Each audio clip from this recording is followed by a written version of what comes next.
He is led by an invisible hand to promote an end which was no part of his intention. Science is the great antidote to the poison of enthusiasm and superstition. The real price of everything, what everything really costs to the man who wants to acquire it, is the toil and trouble of acquiring it. Wherever there is great property, there is great inequality. All money is a matter of belief. As soon as government management begins, it upsets the natural equilibrium of industrial relations, and each interference only requires further bureaucratic control until the end is the tyranny of the totalitarian state. Nothing is more graceful than habitual cheerfulness. There is no art which government sooner learns of another than that of draining money from the pockets of the people. I have no faith in political arithmetic. The disposition to admire, and almost to worship, the rich and the powerful, and to despise, or, at least, to neglect persons of poor and mean condition is the great and most universal cause of the corruption of our moral sentiments. An instructed and intelligent people are always more decent and orderly than an ignorant and stupid one. By pursuing his own interest, the individual frequently promotes that of the society more effectually than when he really intends to promote it. I have never known much good done by those who affected to trade for the public good. Individual ambition serves the common good. The violence and injustice of the rulers of mankind is an ancient evil, for which, I am afraid, the nature of human affairs can scarce admit a remedy. A criminal is a person with predatory instincts who has not sufficient capital to form a corporation. Most government is by the rich for the rich. Government comprises a large part of the organized injustice in any society, ancient or modern. Civil government, insofar as it is instituted for the security of property, is in reality instituted for the defense of the rich against the poor, and for the defense of those who have property against those who have none. A nation is not made wealthy by the childish accumulation of shiny metals, but it enriched by the economic prosperity of its people. The first thing you have to know is yourself. A man who knows himself can step outside himself and watch his own reactions like an observer.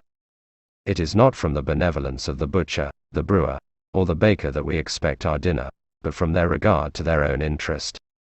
Mercy to the guilty is cruelty to the innocent. No society can surely be flourishing and happy, of which the far greater part of the members are poor and miserable. The rate of profit is naturally low in rich and high in poor countries, and it is always highest in the countries which are going fastest to ruin. Corn is a necessary, silver is only a superfluity. The game women play is men. Little else is requisite to carry a state to the highest degree of opulence from the lowest barbarism but peace, easy taxes, and a tolerable administration of justice, all the rest being brought about by the natural course of things. The learned ignore the evidence of their senses to preserve the coherence of the ideas of their imagination. Labor was the first price, the original purchase, money that was paid for all things. It was not by gold or by silver, but by labor, that all wealth of the world was originally purchased. In raising the price of commodities, the rise of wages operates in the same manner as simple interest does in the accumulation of debt. Our merchants and master manufacturers complain much of the bad effects of high wages in raising the price, and thereby lessening the sale of their goods, both at home and abroad. They say nothing concerning the bad effects of high profits. They are silent with regard to the pernicious effects of their own gains. They complain only of those of other people. In raising, consumption is the sole end and purpose of all production. On the road from the city of skepticism, I had to pass through the valley of ambiguity. Wherever there is great property there is great inequality. For one very rich man there must be at least 500 poor, and the affluence of the few supposes the indigence of the many. The affluence of the rich excites the indignation of the poor, who are often both driven by want, and prompted by envy, to invade his possessions. Beneficence is always free, it cannot be extorted by force.